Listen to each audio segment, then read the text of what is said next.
नमस्कार दोस्तों, आप सबका स्वागत है आपके अपने चैनल गवर्नमेंट एग्जाम स्टडी में। दोस्तों, आज हम जो अभी आपकी डीएलएड फोर्थ सेमेस्टर की परीक्षा हुई है उसके पेपर के सोल्यूशन डिस्कस करने जा रहे हैं। दोस्तों, अगर आप इस चैनल पर नए हैं तो चैनल को सब्सक्राइब करना बिल्कुल भी ना भूलें, और अगर आप इस चैनल के सब्सक्राइबर हैं तो आप इस सोल्यूशन को देखना बिल्कुल ना भूलें। ठीक है, तो देखिए जो क्वेश्चन आए थे आपकी शुरुआत में वो जैसे हमेशा आते हैं ऑब्जेक्टिव वाले क्वेश्चन थे। पहला क्वेश्चन था, पूछा गया था आपसे जो वर्गमूल है, एक संख्या दी गई थी उसका वर्गमूल पूछा गया था, कितने अंकों की संख्या है। ठीक, बहुत ही आसान सा क्वेश्चन था। स्क्वायर रूट पूछा गया था 1809025। इसका उत्तर क्या है दोस्तों? इसका उत्तर है 1345। ये आपकी संख्या है। 1345 का जब आप स्क्वायर करेंगे तो आपको ये पूरा अंक मिलेगा। तो ये कितने अंकों की संख्या है? 4 अंकों की संख्या है। तो इसका ऑप्शन क्या है? ऑप्शन नंबर 3 है इसका ऑप्शन। ठीक है, दूसरा क्वेश्चन क्या है आपका? दूसरे क्वेश्चन में पूछा गया था कि एक सिक्के पे यदि उसको उछाला जाए तो चित्त या पट आने की क्या संभावना है। तो जैसा कि आपको पता है दो सिक्के अगर एक साथ उछाले जाएंगे, यानी कि 2 कॉइंस अगर टॉस होंगी एक ही टाइम पे, तो क्या होगा? या तो दोनों पे हेड हेड आएगा, या तो एक पे हेड एक पे टेल, या तो एक पे टेल दूसरे पे हेड, या फिर टेल टेल। ठीक, ये 4 कंडीशन हो सकती है। तो इसका उत्तर क्या होगा? 1/4। तो दूसरे का आपको ऑप्शन क्या है? Option number 1/4। तीसरा क्वेश्चन आपसे पूछा गया था कि बेलन और शंकु दोनों में के आयतन में दिया गया था कि अगर रेडियस और हाइट दोनों बराबर है, ठीक है, तो पूछा गया था क्या रिलेशन है। तो आपको पता होगा अगर फॉर्मूला कि बेलन का आयतन यानी सिलेंडर का आयतन क्या है? πr² है, और शंकु का आयतन कितना है? 1/3 πr² है, और दोनों बोला गया बराबर है, रेडियस दोनों का और हाइट दोनों की बराबर है। तो क्या रिलेशन हो जाएगा? 3 गुना वाला ऑप्शन आ जाएगा। तो 3 का ऑप्शन नंबर क्या है आपका? Option number 2। जहां पे 3 लिखा था वो आपका ऑप्शन नंबर 2 वो सही होगा। चौथा क्वेश्चन जो था आपका वो क्या था? sin square 45 degree plus cos square 30 degree, इनकी वैल्यू पूछी गई थी। ये 1 नंबर का क्वेश्चन और एक 17 में मतलब आपके 2 नंबर के क्वेश्चन में एक ट्रिग्नोमेट्री का और क्वेश्चन आया था। अगर आप ट्रिग्नोमेट्री जो मैंने पढ़ाया था वो पढ़ के गए होंगे तो ये 3 तो क्वेश्चन आपके बिल्कुल सही होने चाहिए थे। तो देखिए sin स्क्वायर 45 की वैल्यू क्या है? 1/√2 है। ठीक है, तो 1/√2 का whole square plus cos square 30 की वैल्यू क्या होती है? √3/2 इसका होल स्क्वायर। तो देखिए 1/√2 का होल स्क्वायर 1/2 हो जाएगा, और √3/2 का होल स्क्वायर कितना हो जाएगा? 3/4। तो ये कितना आ जाएगा आपका? 2 + 3/4 मतलब 5/4 यानी 5/4। तो चौथे क्वेश्चन का आपका ऑप्शन नंबर 3। ठीक है, पांचवें क्वेश्चन का पूछा गया था उसमें क्वेश्चन कि अगर किसी आपकी स्क्वायर की वर्गाकार की अगर आपको उसको 50 डिग्री से लंबाई और चौड़ाई 50% से बढ़ा देते हैं लंबाई और चौड़ाई, तो क्या उत्तर होगा? तो देखिए आपको एक फॉर्मूला पता होगा कि किसी भी जगह ऐसा पूछा जाए आपसे तो क्या होता है उसका उत्तर? L मतलब x + y + x × y/100। ठीक है, तो 50 + 50 + 50 × 50/100 तो कितना हो जाएगा? देखिए 50 50 100 हो जाएगा, प्लस 25 100/100 तो कितना हो जाएगा? देखिए 125 हो जाएगा। ठीक है, तो ये 125 हो जाएगा आपका। तो पांचवें क्या ऑप्शन है? पांचवें का ऑप्शन नंबर है 4।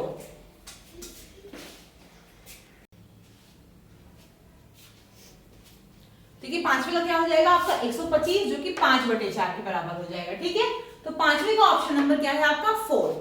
छठा क्वेश्चन आपका था कि एक आपको वो पता करना था, 2 रेंज दी हुई थी आपकी 3/5 और 4/5, और नीचे आपके ऑप्शन में पूछा गया था कि इसमें से कौन सी ऐसी संख्या है जो इसमें लाई नहीं करेगी, यानी कि इन दोनों के बीच में नहीं आती है। तो पहले आपको सिंपल सी चीज थी, आपको करना है कि 3/5 देखिए किसके बराबर है? 3/5 आपका 0.6 के बराबर है, और 4/5 आपका किसके बराबर है? 0.8 के बराबर है। तो जो आपको चारों ऑप्शन दिए थे, आपको चारों ऑप्शन हटाकर देख लेने थे कि सब किसके बराबर है, और फिर देख लेते आप 0.6 से 0.8 के बीच में आएंगे कि नहीं आएंगे। तो पहला ऑप्शन आपका 7/10 था, वो कितना है? 0.7। तो ये किसके बीच में आ रहा है? 0.6 से 0.8 के बीच में आ रहा है। 19/30 किसके बराबर है? 0.63 के बराबर, ये भी आपका 0.6 से 0.8 के बीच में आ रहा है। फिर 2/3 वो किसके बराबर है? 0.67 के, तो ये भी आ रहा है। सबसे आखिरी में लिखा था 16/30, वो 0.53 के बराबर है, जो कि इसमें नहीं आएगा 0.6 से 0.8 में, है ना? 0.5 तो 0.6 से छोटा है, तो ये इसमें नहीं आएगा। तो इसका भी ऑप्शन नंबर क्या है? 4। तो पहले का ऑप्शन 3 है, दूसरे का 1 है, तीसरे का 2 है, और चौथे का भी तीसरा है, पांचवें का चौथा और छठे का चौथा।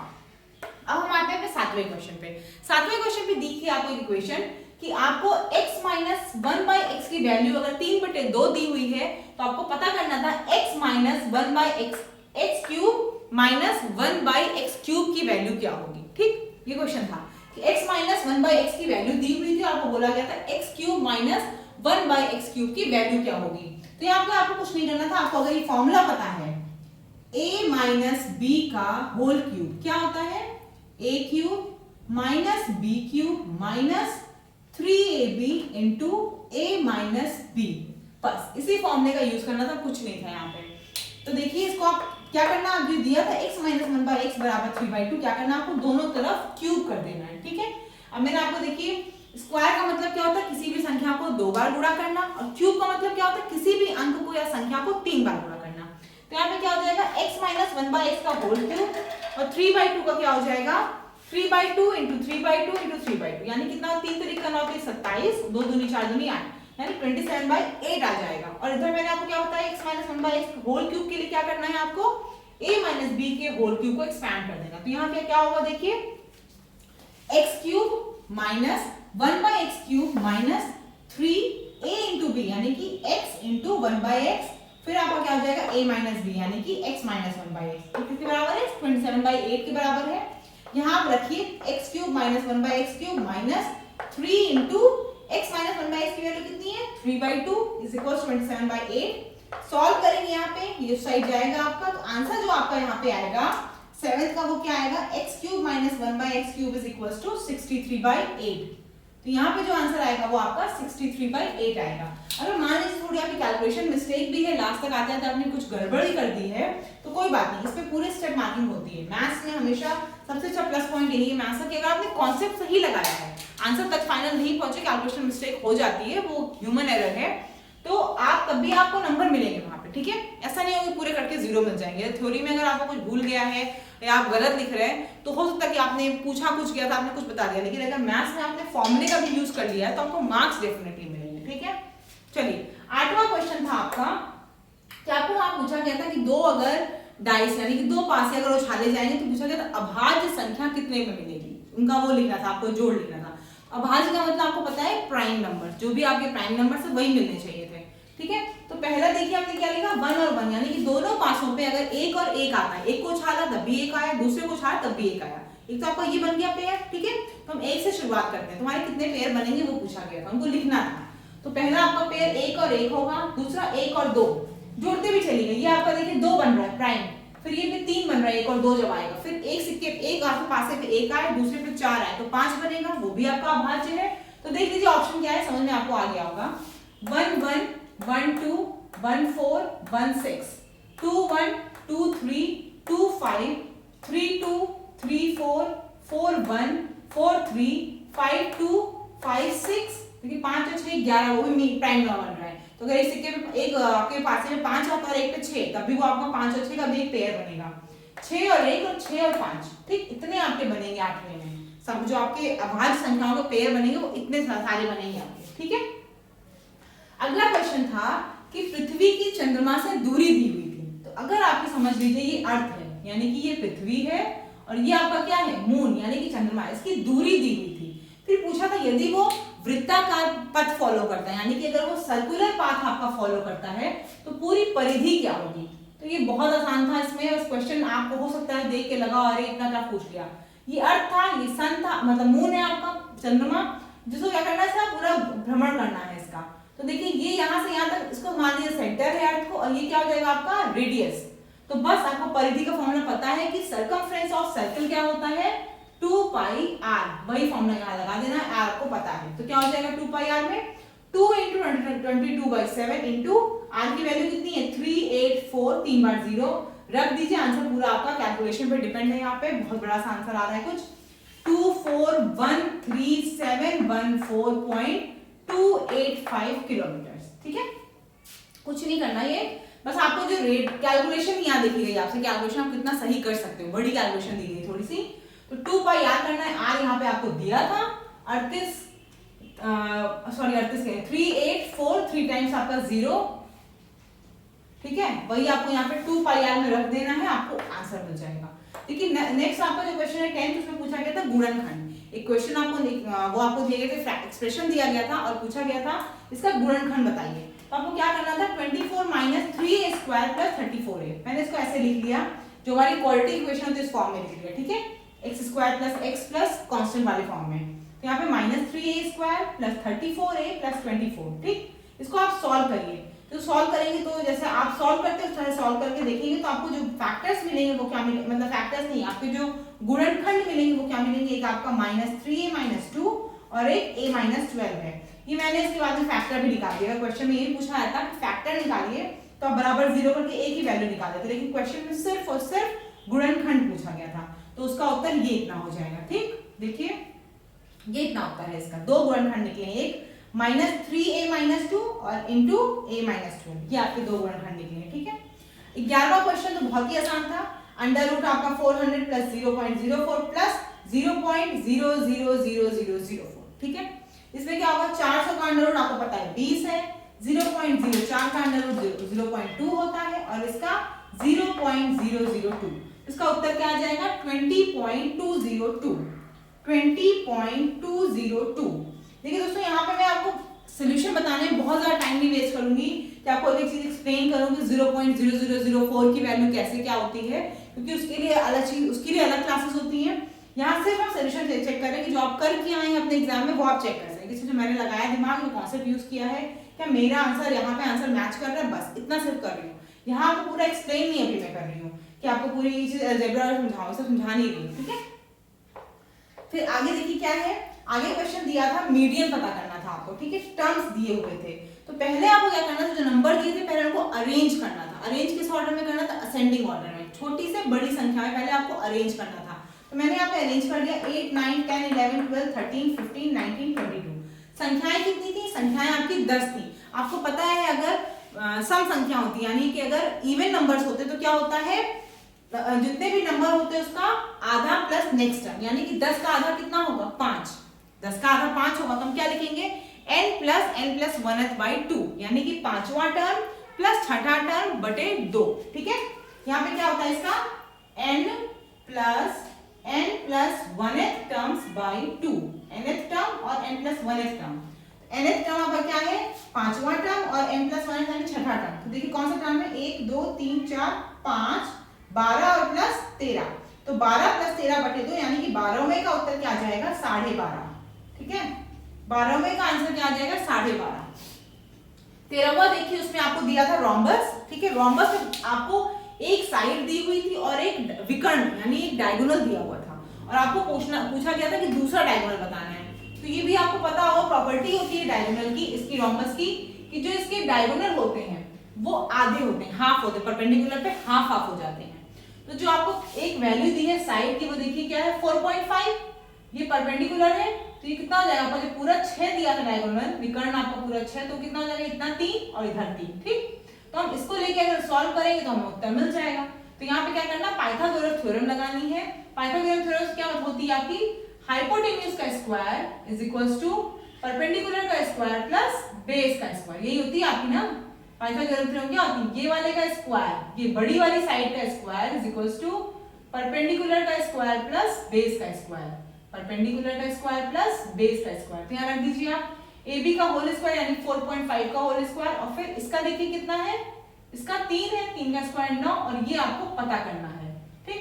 ये आप पता करेंगे, पूरा सॉल्व करेंगे तो OA की वैल्यू 3.35 आई, और AC क्या होगा उसी का दोगुना, जैसे कि इसको हमने आधा कर दिया ना, पूरा 6 दिया था, तो क्या अगर 3 निकाले हो तो 3 दूना 6 पूरा निकल जाता बड़ी।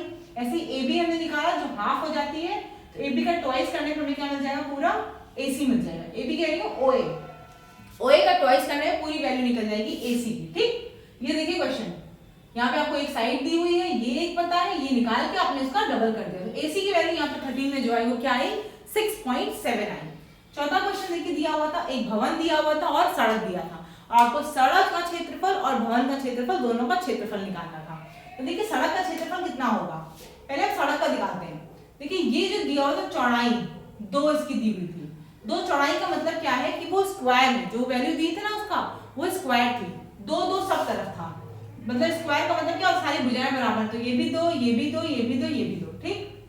अब देखिए पहले तो हम क्या करेंगे, इसको निकाल लेते हैं, ये इतने एरिया को, ये इतने ऊपर वाले एरिया को जो मैं रेड कर रही हूँ ना, ये इतने एरिया को निकाल लेते हैं सिर्फ अलग अलग। तो इसको निकालने में देखिए क्या एरिया होगा, ये तो 2 है, ठीक है, ये पूरा 2 है, तो कितना हो जाएगा देखिए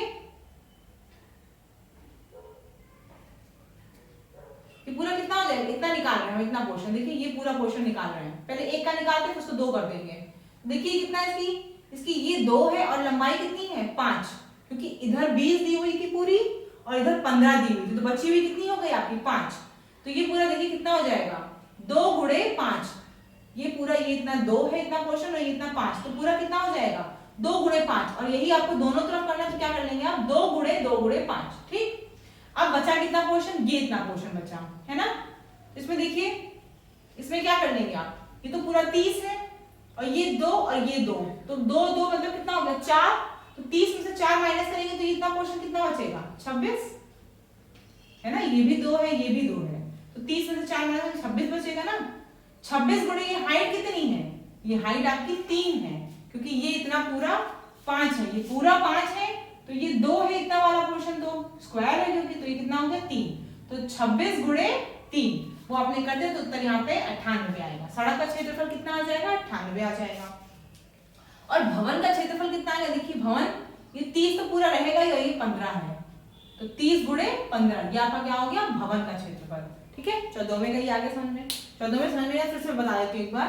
देखिए सड़क का क्षेत्रफल पूछा था, ये पूरी आपकी सड़क थी, जो डॉटर वाला शेडेड पोर्शन था जो रंगा हुआ वो आपका सड़क था। तो सड़क में देखिए ये चौड़ाई दी हुई थी कि ये 2 है, ये ऊपर वाले की है ना, इसकी दी हुई थी 2 है, तो पहले आप इसकी 2 निकालने से अच्छा इस पूरे एरिया की निकाल लीजिए, इतने पूरे की निकाल लीजिए। ठीक है, इतने पूरे की हमें निकाली कैसे, ये तो 2 ही है और ये कितनी है, देखिए चौड़ाई 2 है लेकिन लंबाई कितनी है 5 है, क्यों, क्योंकि ये पूरा 20 है और ये पूरा 15 है यहाँ तक, तो ऊपर कितना बचा 5, तो हमने क्या कर दिया 2 गुणे 5, लेकिन ये सिर्फ एक साइड की निकली ना, तो इसको हम दुगना कर देंगे तो दोनों साइड की निकल जाएगी है ना, 2 गुणे 5 हो जाएगा। अब बचा कितना सड़क में, ये इतना पोर्शन, ये कितना हो जाएगा देखिए 30 पूरी है और 2 माइनस कर देंगे, 3 में 4 माइनस करेंगे तो कितना आएगा 26, तो 26 गुणे 3 इसका कितना हो जाएगा 98। ऐसे भवन का सीधे हो जाएगा 15 गुणे 30 निकल आएगा।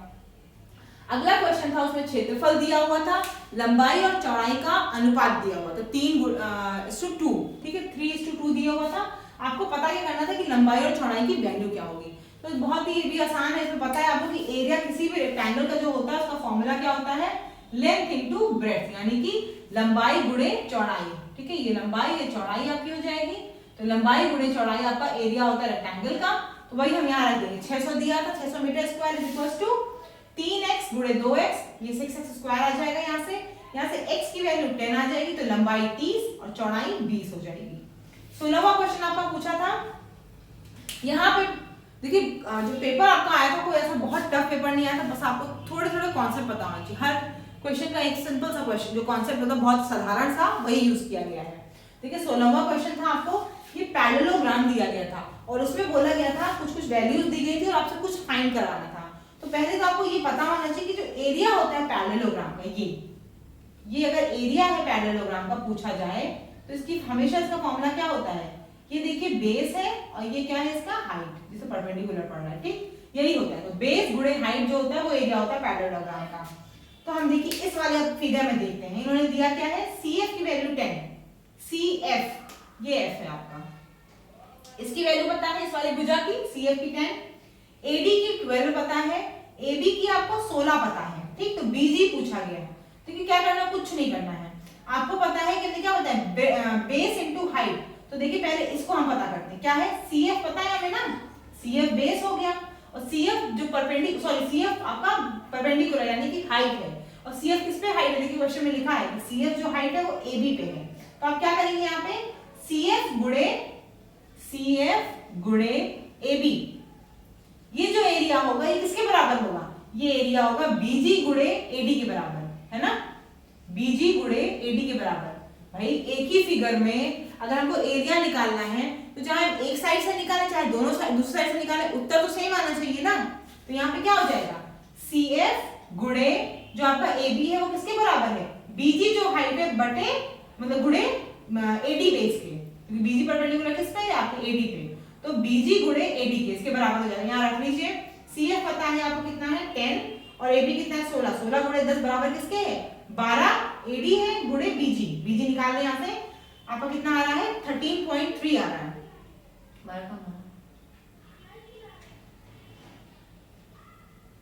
ठीक है 13.3 के है। ऐसे ही सेम इसी तरह से दूसरा भी निकालना। दूसरे में क्या करा था उन्होंने फिर अब अलग कर दिया। AD की वैल्यू दी है कितनी है 10, CF की वैल्यू 8, BG की वैल्यू दे दी और आपको AB निकालना है। यहाँ भी सेम वही फॉर्मूला निकलेगा। तो क्या क्या पता है देखिए आपको, CF किस पे है, CF AB पे है, और BG किस पे है, BG आपका AD पे है, बेस वो हाइट आपकी है ना, बेस इंटू हाइट लगाना है। बट जिस पे है जैसे ये हाइट इस बेस पे है तो हाइट इंटू बेस। अगर हम इस फिगर में ऐसे कर दें जैसे इन्होंने किया था, ऐसे कर दें ऐसे वाला, तो क्या होगा, ये आपका ये बेस हो जाएगा, सॉरी बेस क्या है, ये वाला आपका हाइट हो जाएगा और ये वाला बेस हो जाएगा। ठीक, बस यही करना है।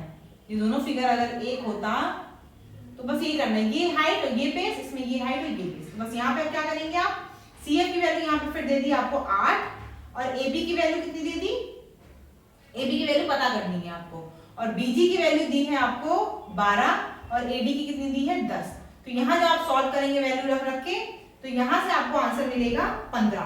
AB की वैल्यू यहाँ से कितनी आ रही है 15 आ रही है, 120/8 कर देंगे आप यहाँ से, AB बराबर 120/8 जो कि बराबर हो जाएगा 15 के। ठीक है, तो 16वें में आपका एक BG जो है वो 13.3 के बराबर आ रही है और जो सेंटीमीटर के, और जो आपका दूसरा वाला AB पूछा जा रहा है वो 15 सेंटीमीटर के बराबर आ रही है। ठीक, ये वैल्यू बदल दी गई है।